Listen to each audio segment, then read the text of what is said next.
Good afternoon, everybody, and welcome to the latest UKCCF podcast. I'm joined today by my co-host, Chris D'Souza from CGI. Welcome, Chris. Hi, Trevor. You okay? All well, thank you. All good.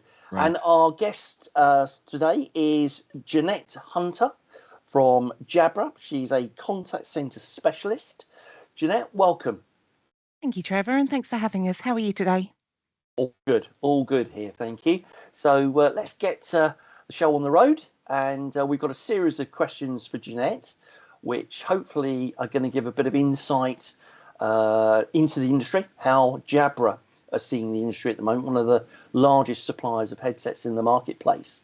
So I think the first question from myself, Jeanette, what are you finding them are the main trends you're seeing in the contact centre industry at the moment? That's a great question. So I spend my days at Jabra. I'm the contact centre specialist. I get to do the wonderful job of going out and speaking to our contact centre customers and understanding their pains and really trying to help them with the kind of objectives and goals that they're trying to achieve, both through their technology, but also through support with their challenges. And at the moment, what we're seeing, and we've done a lot of research into this, we actually publish research papers, is that although we're expecting a drop in call volumes as we see more AI coming along, actually voice is still really vital, and we need to have that contact centre arm of the business to make sure that we're offering customers a really great service. I think it's something along the lines of 70% of the people that responded to our latest research paper said that being able to resolve a problem quickly is the most important thing to have a good customer experience. Yeah, I'd agree with that. Most of our members are saying that voice is still there and it's not decreasing. They're bringing other channels in, but voice is still there, and I think it will be for a while. Do you think that, so just taking that a stage further, that so they're saying that they want, because the key word there is they want resolution versus how they want the resolution. So if it's be by voice or AI or by carrier pigeon, they want a resolution, right? And do you think that that's the key thing here? And are people actually that worried about the methodology? Do they care about the way that it's resolved? I.e., is there a preference between AI and a human being, for example? I think it's really interesting to drill into that by demographic as well, dependent on the type of customer that's contacting you. Because what we see generally is in the younger generations, I don't know whether we say Gen Z or Gen Z, they would much rather digitally self-serve than any other generation. But interestingly, if they're trying to self-serve and they fall off that happy path, they will pick up the phone and call in a lot quicker than any other generation. So I think that was a really interesting statistic that I saw in a McKinsey study, that actually we just assumed that they wouldn't contact, but they're really quick to contact. So I think it's all about how easy you make that digital self-service journey for the customer, and at what point in that journey does it fail before they come through to the contact centre. And I think that's, they'd much rather stay on that online journey, that digital journey, but it's not always going to be the way. I think it's an interesting statement there, that at what point on the journey does it fail rather than does it get to the end. So just extrapolate that again. So my question really is in the AI space. What do you think AI is going to bring to the industry? What sort of impact do you think it's going to have on the contact center world? I talk a lot about AI, probably to anybody that will listen, bless them. I think it's really interesting because in my mind, we have two approaches to AI. You've got the approach which is everything goes AI and we have no agents and it's bots and generative, and we have customers that kind of have to learn to survive themselves with the information that we provide. Or there's the kind of augmented agent approach where you have these layers of technology that wraps around that agent role. and supports them in what they do. So it doesn't remove the need for that agent, but actually all the simple stuff will be stripped away because you've got the ability to self-serve. So RPA will come in and deal with all those kind of light queries. What comes through to the agents is complex and it's in-depth and they need to be specialist. But you've got this technology wrapped around them, such as it's listening to the conversation, searching into data pools, searching into product libraries to return information to the agent. So their speed to competency is much quicker. And also it's taking away a lot of that after call work. It's taking a lot of the pressure off the agent. So it's noting what was said. It's taking up follow-up actions. It's noting the CRM. It's pinning the call to that record. So it's all just neatly wrapped up. So your agents become much more productive, but they're dealing with much more in-depth queries. How do you think that impacts, though, the agent satisfaction? Because, I mean, again, I've been in the industry for 25 years, as folk who listen to this will probably know. And, you know, back in the day, there was none of this technology. So what you did is you trained up agents and they became real specialists in the subject matter, didn't they? In the company that they worked for, they knew everything about it and they knew how to navigate and resolve whatever it was. And there is a lot of talk at the moment about that time to competency. Let's reduce that down. Let's not give as much knowledge to the agents. And let's, as you say, wrap around things like Agent Assist. How do you think that impacts agents as how they feel about working in their role? Is it impacting attrition, for example? It's an interesting question. I mean, I've been in the industry like yourself, like 25 years, sitting in some, large contact centers that are both in-house and outsourced. And I think when we look at Gen Z coming into the workforce, I mean, in the next 6 years, they're going to be 74%, 75% of the workforce. Mm. I think they're digitally native. They were born into a digital world. They expect the very best tech. They expect to come into a job that has all of this. I think for maybe certain longer in the tooth people that have been around the industry, it's probably quite a shift and quite difficult to adapt to. But I think for those agents that kind of the newer agents in the next wave, I think it will be expected to have that kind of level of tech. Okay. Interesting. Okay. Very. How do you feel the cost of living is impacting the contact centres these days? There's so many different ways in which it's impacted the contact centre. So, I mean, if we look at call volumes, for instance, we know that when times get tough, things don't get paid. Yeah. And that's when you need to phone your energy provider or phone your bank and work out a payment plan with them, that kind of thing. So we know that it's pushing more pressure onto the contact centres. But in the same respect, it's putting more pressure on the contact centres because there is an expectation of a kind of cost of living increase in your wages. So that kind of base salary of agents and the benefits that go around that has increased. So we're operating on smaller margins than we ever have done previously. So it's really the impact that I'm seeing with the customers I'm speaking to is that budgets generally are not as easy to find anymore for investing in new things, unless, of course, it's got that magical AI title, in which case they're all like, yeah, go for it. AI, we want AI. But yeah, I think it's made kind of more bread and butter things, the CCaaS platforms, the WFO, the WFM, harder to invest in because companies are not really wanting to spend a lot of money. And at the same time, they're having to invest in their staff and develop programs around them to make sure that they're supported at the same time. I think we're out of the woods when it comes to the recession. No, we're out of the recession, but we're not out of the woods is the right terminology. There's still a lot of kind of restructures going on. I've seen a lot of offshoring of certain contact centres, so it's still a difficult time. And I think also it's putting additional pressure on the advisors. They're taking calls from customers who have situations out of everybody's control, and they're having to learn how to support those customers in a professional manner. Obviously, companies are hopefully providing the training, but they're getting calls which are, can be quite emotional at times, I would imagine. And of course, they've got to be able to deal with it. Absolutely. And I mean, we all know, as being involved in the contact centre industry, that empathy is one of the hardest things to teach. it's almost impossible to teach someone to be empathetic. You can train them on product knowledge and you can train them on phone systems and CRM systems, but empathy and being able to put yourself in someone's shoes is so hard. And that's, I mean, we're at the moment, we have just recently launched tone-based analysis that looks at the intonation and how customers are speaking to us, and also how the agents are responding. So what it can do is actually show you kind of the stress levels that are happening at an agent side and a customer side. So if your agents are getting particularly stressed, it allows you as a supervisor to be there to provide the additional support, which helps drive down that attrition rate. Okay. I think it's interesting because you talk about empathy and teaching empathy.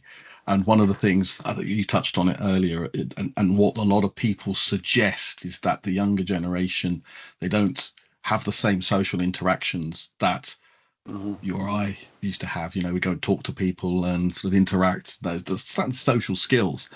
And if you're only texting, tapping away on a keyboard, and that's how you're communicating through social channels, for example, you kind of wonder that element of empathy, can you get that same empathy through a text message or a text chat, for example?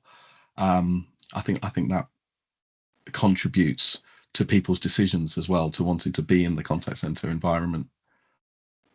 Yeah, very I'd much 100% agree with that. Yeah. So we're talking about the sort of Gen Z employee. We talked about the Gen Z customer a little while ago. So the Gen Z employee, and I think we'll just call that as a wrap around the younger folk for the purposes of the discussion. Just I don't know what it makes me. It works. So how do you think they're impacted by the customers? You mentioned that they want the latest tech, they want the latest thing, but at the same time they've got to deal with people, haven't they? In particular, how are they fitting into the contact center of today? I think we're still learning, and we're still kind of adapting as more and more Gen Z, the younger folk, join the workforce. Because I looked up their data, the bracket, and I think it's something crazy like 97 to 2012. Makes me feel incredibly old. But yeah, I think it's going to be a really trying time for contact centres, because I think it's going to have a bit of an impact on length of service and attrition rates. So we recently did a research paper called Mind the Gap, and it's one that we published this year, and it's about the disruptive nature of Gen Z and Z in the workforce. And interestingly, 74% of the people that responded to us in that survey, they plan to move jobs as a way of career progression. So it's not about getting in anymore and staying with the company to move up through the ranks. They jump from job to job to job to keep moving up that career ladder. And I think from a contact center perspective, that's really tricky. Is that, Jeanette, though, through job to job within an organization, or are they typically leaving an organization to a new organization? Leaving an organization to a new organization. Interestingly, 50% of the people, of the respondents in the study, said that they want to be their own boss. And I think that's something, if you've ever had the joy of TikTok, there is very much a drive to be your own boss and to generate passive income from marketing, £5,000 a week, that kind of thing. And I don't necessarily think that that's realistic. That's not going to be real life for a lot of people. We need to go into employment. We need to work in a company. But I think the challenge with that younger generation is getting them to stick around. And interestingly, the contact center has always been known as an industry where you come in and quite quickly, if you've got the right aptitude to it, you can progress through the ranks. Yeah. I went from agent to head of operations and then head of digital transformation in the space of 13 years. And there were, I think, probably 8 or so job moves going from different department and moving up a step each time. So as long as you can show these younger generation, when they're coming into the contact center, here's your career plan. If you work with us, this is where you're going to end up. And these are the steps that we're going to commit to you to work with you on. Then you can probably get them to stay around if they can see what that future looks like, rather than just them walking out the door 6 months, 12 months later. And I think that's one of the weakest things in our sector is we don't portray it as a career. It's seen as a job. And the amount of people I know that started off like yourself, Jeanette, as an advisor and then worked their way right through to, Chris is a prime example, right through to the very top of the tree, running a whole contact centre, doing extremely well. And people's perception is, oh, it's a job until I get something proper. I'll come in and do 6 months. Now, the other problem contact centres have is the contact centre sometimes used as a breeding ground for other departments within the business, which is a common thing that I'm hearing these days. Oh yeah, we had them for a year now in marketing now. So that's another issue that's there. But yeah, it's a shame we don't actually push the sector as more of a career.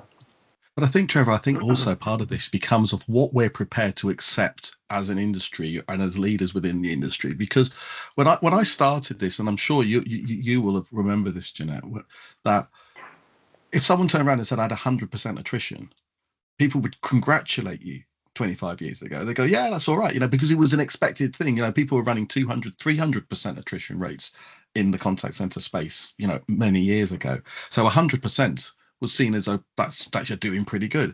And I remember just going, that can't be right. And of course, we brought that down to something sensible. And I think pre-pandemic, we were sort of sub 20, sort of 15, 20% attrition rates, which was akin with other industries, really. We seem to have gone post-pandemic. Benchmarking, Trevor told us that in on-site contact centres, we're running in them sort of that 100+% again.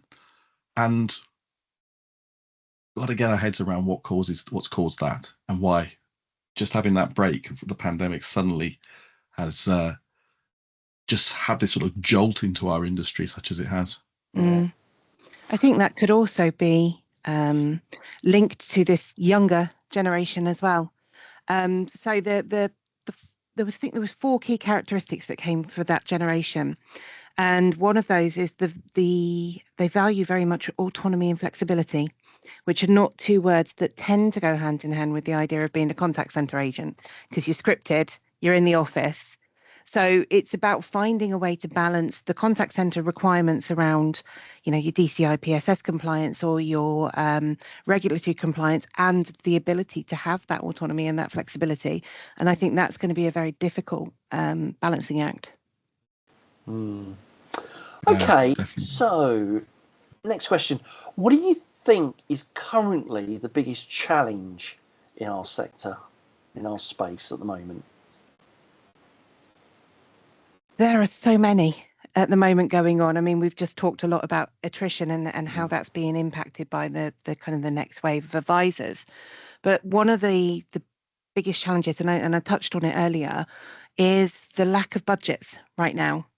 There is very much a kind of hesitation to commit to anything, because we've got this generative AI sitting in the distance as the next wave of amazing technology, but it's still sitting there in the distance, and we're all kind of like wanting something to happen so that we can start investing in that and working out, what does that mean for my centre? How do we augment reality for our agents? How do we make this better? But all the while that's going on, there's all these CCAS contracts that are coming up for renewal because everybody jumped to the cloud in the start of the pandemic.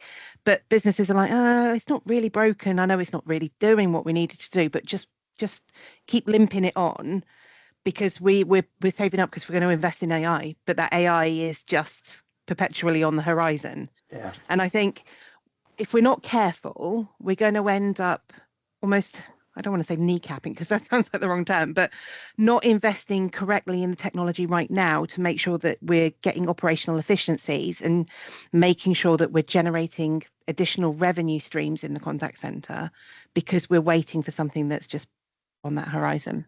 I've got to tell you, Jeanette, this is exactly what we're seeing now. Today, we have organisations come and talk to us about, we need to, because now actually there's been a bit of a shift over the last couple of years, particularly where people were coming to us with shopping lists of technology and saying, can you help us with this? And actually, from my point of view in the consulting world, yeah, we can perhaps have a look at that. But most of the vendors will do that. What people are coming to us now and saying, can you help us with a strategy for your contacts, for the contact center, and what are we going to do? Because they haven't in the main realized the utilization particularly, but also the outcomes that they thought they were going to get when they procured that technology at the start, which I think is quite a scary thing, really, because aspirationally, we've got this idea that we need, we've got to give good customer service at a cost-efficient price. But just to come back to something quickly that you said earlier, when thinking about that cost, the other day I went into London. I was looking at all the advertising on the tube.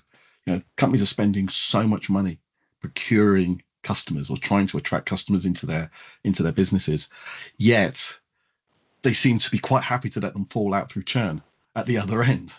And I do question. I wonder whether you've come across this. What are people thinking about? Because we used to use a thing called the lifetime value of a customer, didn't we? And I'm sure, does that still exist? Are businesses still thinking about that? I think there is an element of that thought process going on, but possibly not in the more traditional way that you and I would think of it. It's really interesting that companies that tend not to be moving, not because of they want better tech or they need something that suits them. They tend to be sticking put because they have to. And I think that's not the right way to make a sticky customer. You need to be adding value. You need to be certainly. What I used to go through with my technology platform providers was I would go to them, every month or every couple of months and say, what percentage of my system am I using? What capabilities am I not getting out with my platform?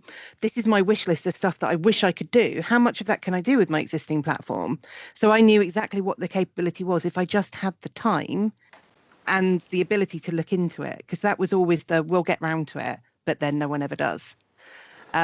So I think there's an awful lot of underutilization going on in different tech platforms at the moment.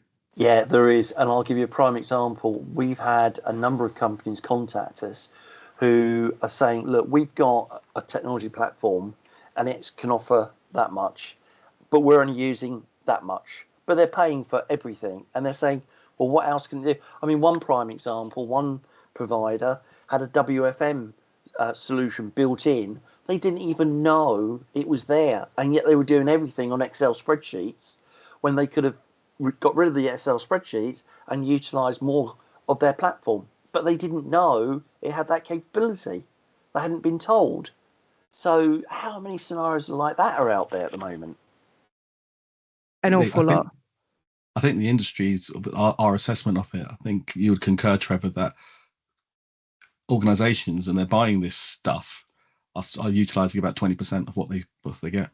Mm-hmm. And no one disputes that. When I say that to vendors, they go, yeah, that sounds about right, Chris. So they know they're selling this stuff at that rate.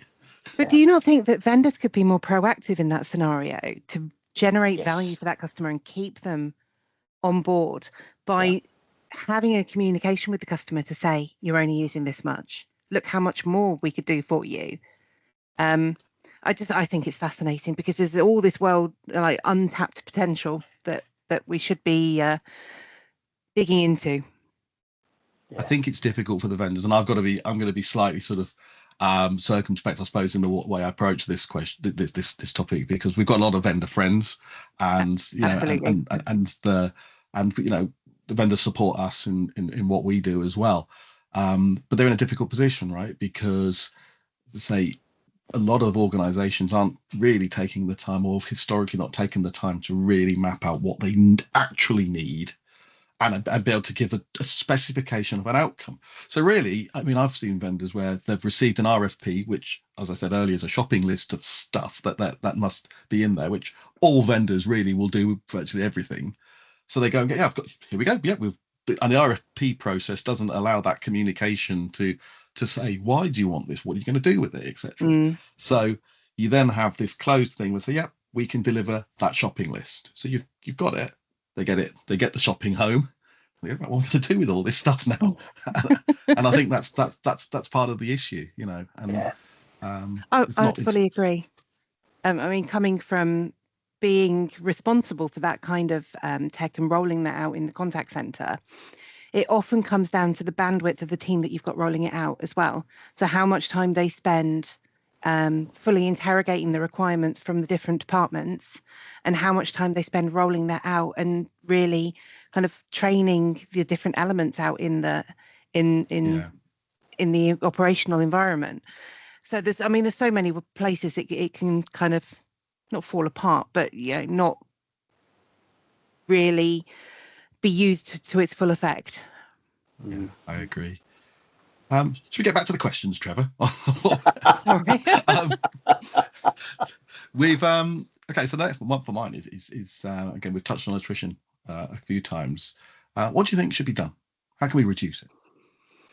Well, earlier I kind of spoke about that career progression. I do think that that's incredibly important to agents, and I think that's one of the most important things that we can be doing as an industry to attract people and retain people is really kind of shout about, like to Trevor's point, shout about how much coming into a contact center industry isn't like like Trevor said, I joined and I was there for 6 months until I found my next job. I came out of banking and decided I was going to go into a call center role. And then 14, 15 years later, I was still there.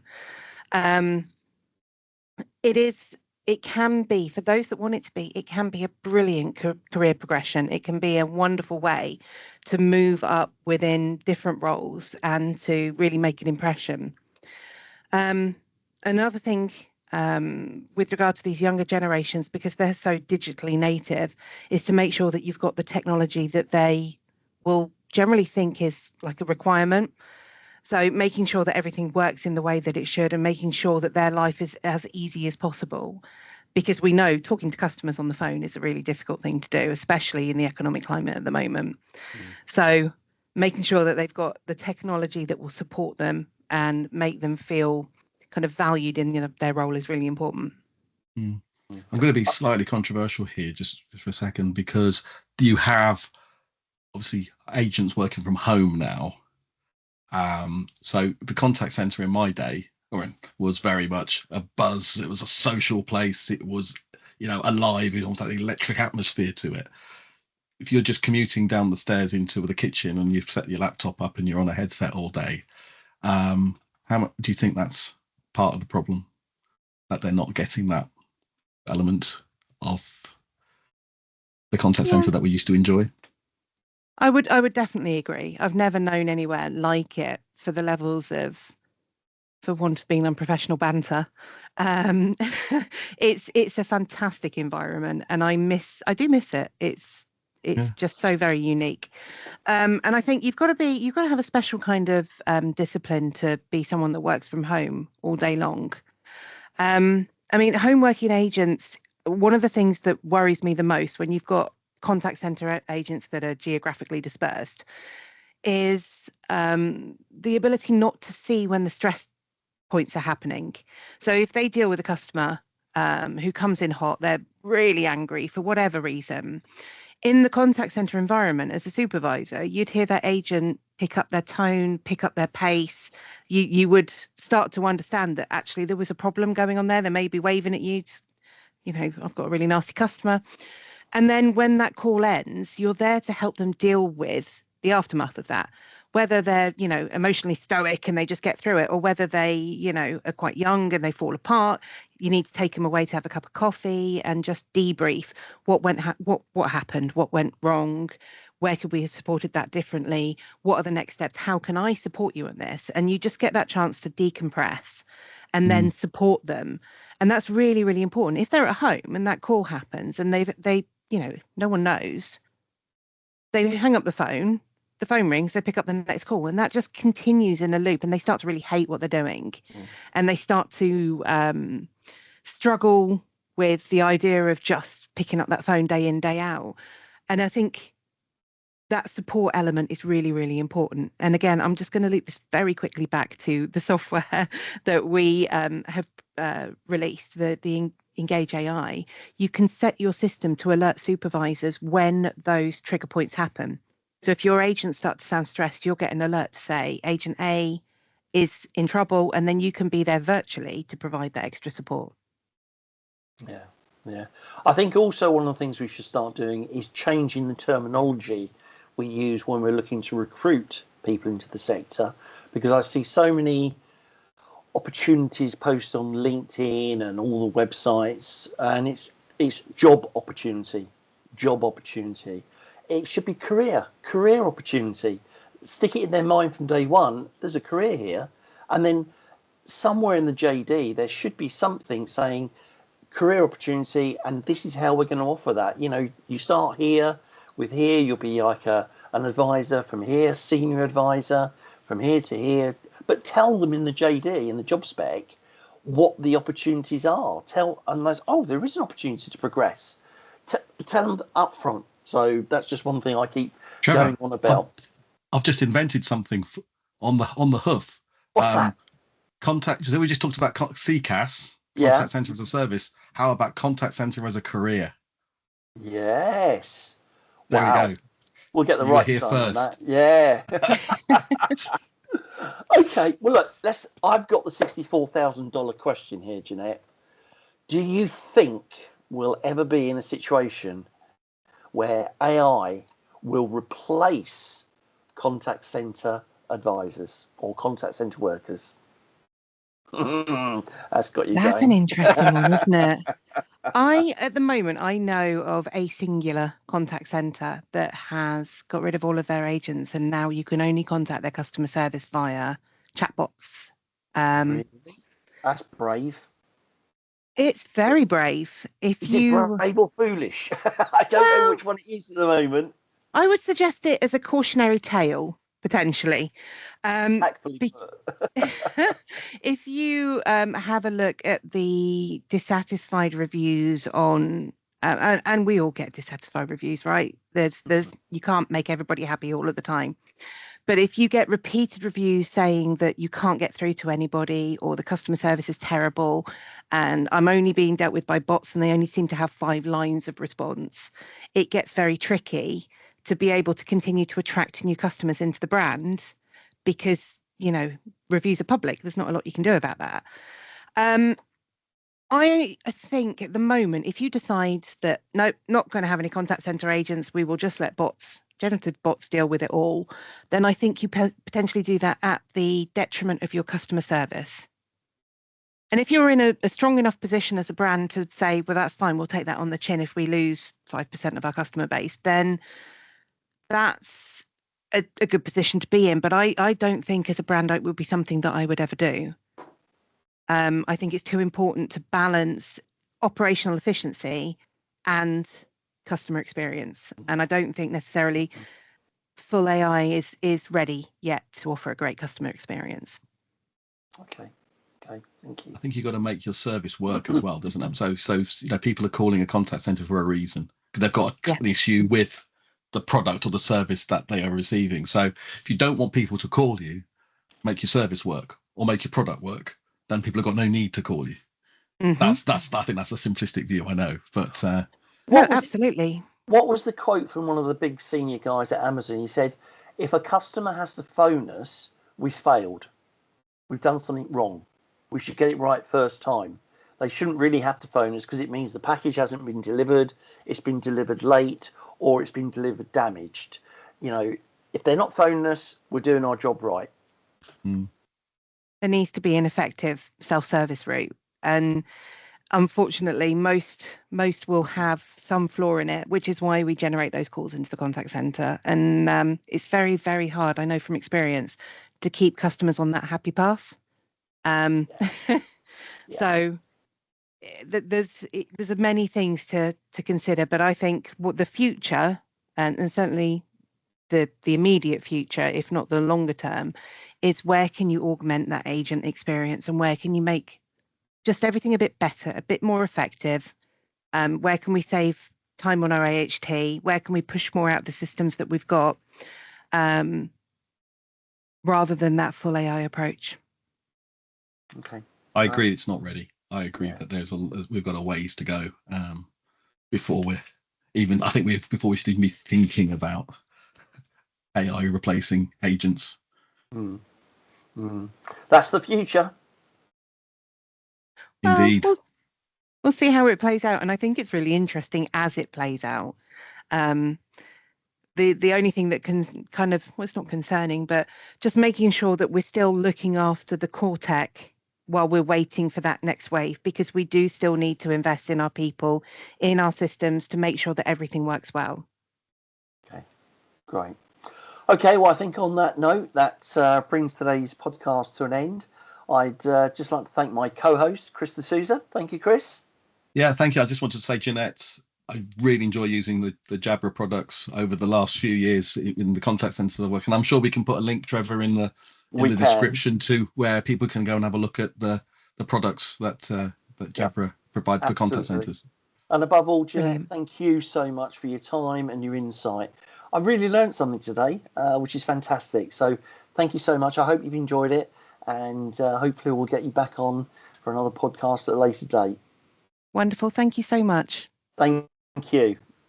Bye for now.